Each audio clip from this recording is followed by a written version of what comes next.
Eckhart Tolle once reached a point so painful that he said a sentence one night that changed his entire life. He said, "I can't live with myself anymore." At first, it sounds like despair, like someone breaking under the weight of life. But then he noticed something strange. If I can't live with myself, are there two of me? Who is the I? And who is the myself? That single question cracked something open, because in that moment he saw there were two, the one who was suffering and the one who was aware of the suffering, and that realization was the beginning of the end of his inner torture. In this video, we're going to look at suffering through Eckhart Tolle's eyes, not as something to escape, but as something that reveals who you really are beneath it.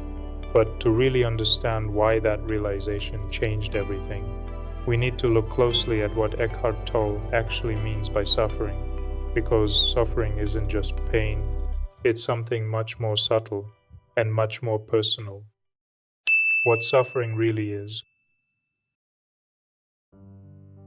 When Eckhart Tolle talks about ending suffering, he's not saying you'll never feel pain again. Pain is part of life. A breakup, an illness, losing someone, money, stress. That hurts. That's real. Suffering is what the mind adds on top of that pain. For example, when a relationship ends, there is pain, but then the mind begins to say, "No one will ever love me. I wasted my time. This proves I'm not enough." Now it's no longer just pain. It becomes a story about who you are. And this is when suffering begins. This is the shift Tolle points to. Pain is what happens. Suffering is what the mind adds to it. In his words, suffering happens when you identify completely with your thoughts about the situation and resist the fact that this is what has already happened. So Tolle's key point is simple. Suffering is pain, plus the story, plus the inner fight against what already is. And here's where that sentence, "I can't live with myself anymore," starts to make sense. Because in suffering, something strange is happening. There is a part of you that is overwhelmed, believing the story, identifying completely with the pain. And at the same time, there is something in you that can notice all of this. You felt it before. A part of you is overwhelmed, crying and believing the worst, and another quiet part sees it and thinks, "Wow, I'm really struggling right now. My mind is doing the thing again." That quiet noticing is not part of the suffering. From Tolle's perspective, myself is the bundle of thoughts, emotions, memories, and pain. I is the awareness that sees them. Once you see that suffering isn't the pain itself, but the way we merge with the story about it, the question naturally shifts. Not, "How do I make life stop hurting?" but, "How do I meet what's happening without losing myself in it?" Eckhart Tolle's answer isn't complicated, but it does require a different inner posture. These are the shifts that begin to end suffering at its root. The inner shifts that end suffering.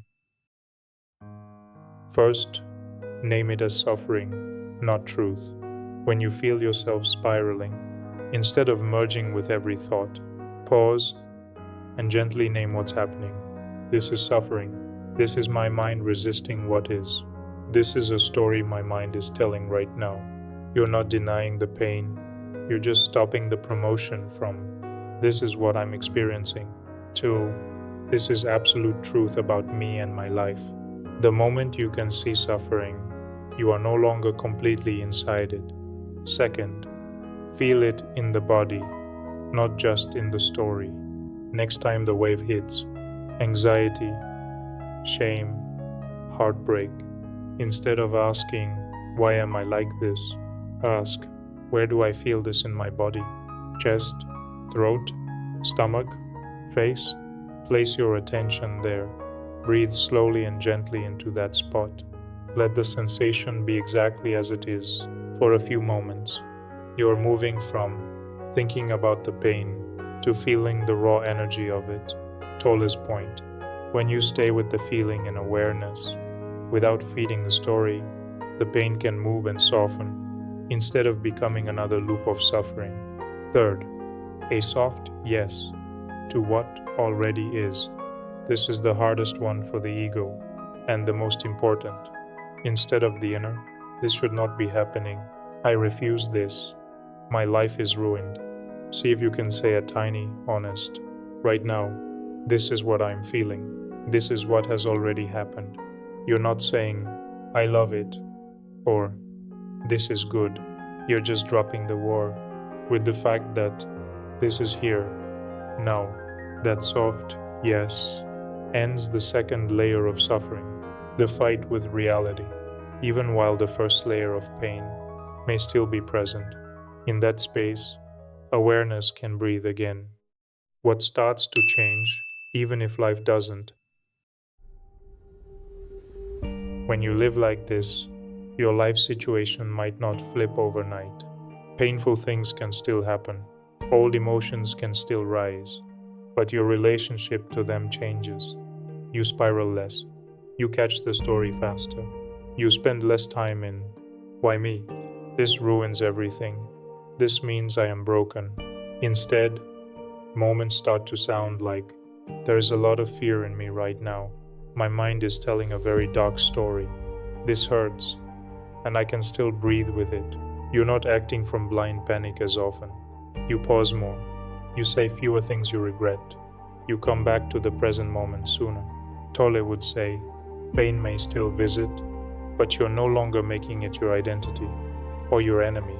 That's the quiet beginning of the end of suffering. As we conclude, pain is part of being human. Suffering is what the mind builds on top of it. The secret isn't about creating a perfect life where nothing hurts. It's about seeing clearly. This is pain. This is my mind turning it into a story. And this awareness that sees it all is not broken. If this video gave you even a bit more space around your own pain, you can stay on this journey with me. Like, comment, or subscribe so we can keep exploring Eckhart Tolle's way of walking through life's hardest moments with a little less inner struggle and a lot more presence.